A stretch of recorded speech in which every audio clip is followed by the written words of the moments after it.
Kete moja inaweza ikakubadilishia maisha, ikayaharibu au ikayajenga kabisa. Hivyo macho yako mawili ndio connect ya kuchukua kilicho unachokiona kuleta kwenye ubongo ili ubongo uweze kutafakari. Kwa hiyo kutafakari ni jambo la muhimu sana kwenye maisha ya mtu. Kwa hata Biblia pia inasema watu watafakari kwa sababu walioangamia wengi walikosa maarifa. Kwa hiyo kutafakari ni jambo la msingi sana. Kwa hiyo mwanadamu ndo jinsi alivyo hivyo. Ili gemu ni sawa pia na jambia. Japo kwamba gemu hili linaonekana ni kitu cha kawaida, lakini kwenye ubongo wako ndivyo ambavyo utavopiga mahesabu ya perfect, simple enough perfect kwa kutumia jambia. Ni sawa na mchezo wote unaocheza. Ndio maana ile Squid Game watu walileta mgemu kwa kitu cha kawaida. Leo Charlie akaanza kuongeza speed, yani na hili jabali ni kama anaenda nalo tu hivi. Yani limeshaanza kuwa jepesi sasa. Akapanda mpaka mwisho leo.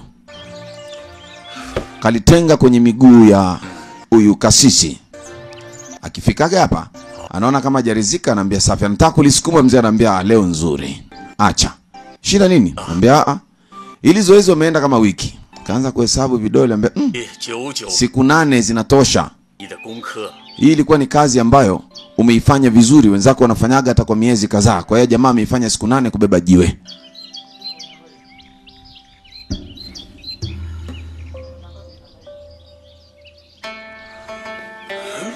Sasa mzee anaanza kumuonesha internal strength, ama zile nguvu za ndani wanaita chi. Anatumia kidole kuchora jiwe. Ni vitu ambavyo haviwezekani kwa kama sisi wazee wa Kajambanani pango pakavu tia mchuzi. Ni mambo magumu sana haya.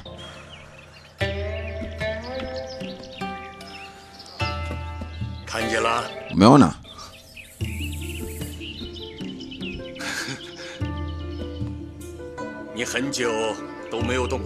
Bado hujachoka kubeba jambia? Ndio, sijachoka.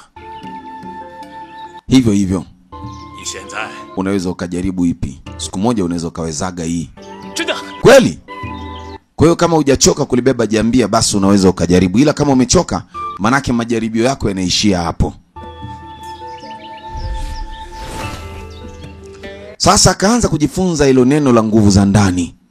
Hizi nguvu za ndani huwa zihitaji sana kutumia nguvu za nje ili kuzipata zile nguvu za ndani.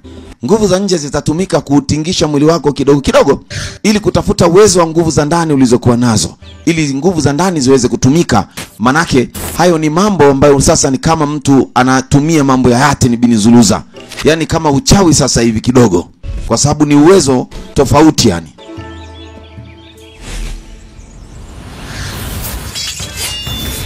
Leo jambia lake akilionyesha mkono tu linapanda lenyewe. Akarusha hicho kipisi cha gogo juu. Ni kipisi kikavu. Akakitawanya kwenye ule uwezo wake wa vipisi 4 kama anavyowezaga.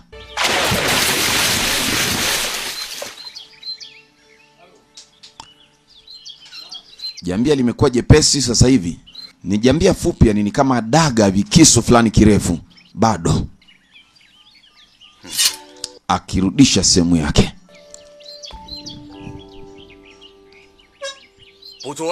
Hujaweza. Kwa uwezo wa kuruka unatakiwa utawanye yani vipisi vidogo vidogo. Yani logogo litokezee kama vile mtu anaenda kuvikokea moto hivyo vipande. Naona siwezi bwana. Sio kwamba hauwezi. Bado haujaweka zile nguvu za ndani na wewe. Lakini hizo internal nimejaribu. Sasa lazima uweze kufeel, maana swadi skills unayo. Nini kinakusumbua? Dogo anasema nimejaribu mpaka mwisho. Anasema naona hujamuwaza dada yako alivyokufa, mama yako na baba yako. Anasema anko, na watu wengine walichoma moto pale kijijini kwa sababu yangu mimi. Kwa hiyo nina hiyo machungu ninayo.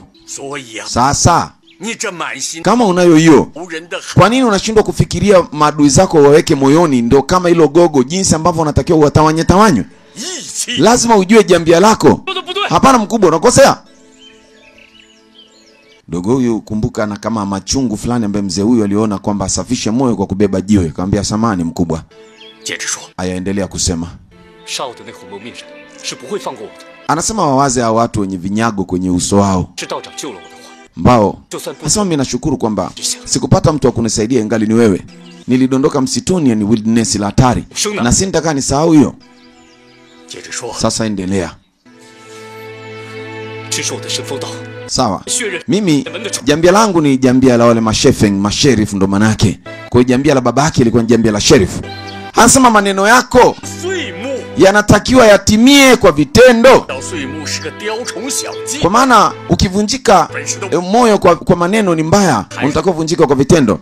Una energy ya kutosha. Nani aliua familia yako? Bado hujamjua. Siku ukikutana naye ukakuta na uwezo zaidi ya wewe, unampigaje? Utafanya nini? Unarudi kulala ama utafanya kitu gani? Kwa hiyo aligundua yeye ndo ana shida, hawa jamaa wana shida. Kwa hiyo shida iko kwake, maisha magumu yeye ndo anayo. Kwa hiyo ana haja ya kupasha sana ili kujiweka safi bwana mdogo.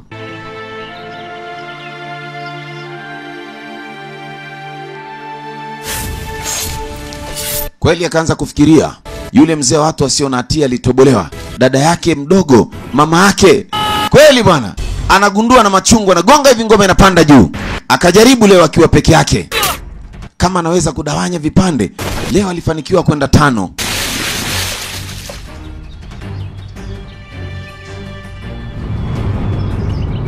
Lakini bado ile faza anachohitaji sio hiyo vipande 5. Yaani anahitaji jomba aweze kujihimili, aweze kukaa huko juu kwa muda, aweze kutumia hiyo chi vizuri. Yaani aweze kupumua ndani kwa ndani hata akiwa ndani ya maji. Sasa leo alianza kuonesha mambo. Pambana kweli. Mzee anaamini Chaliwi mbona kama anaweza? Nini kinamsumbua? Sasa ananyanyuka na gogo, anashuka na gogo. Yaani akaanza kutawanya vipande vingi vingi mzee.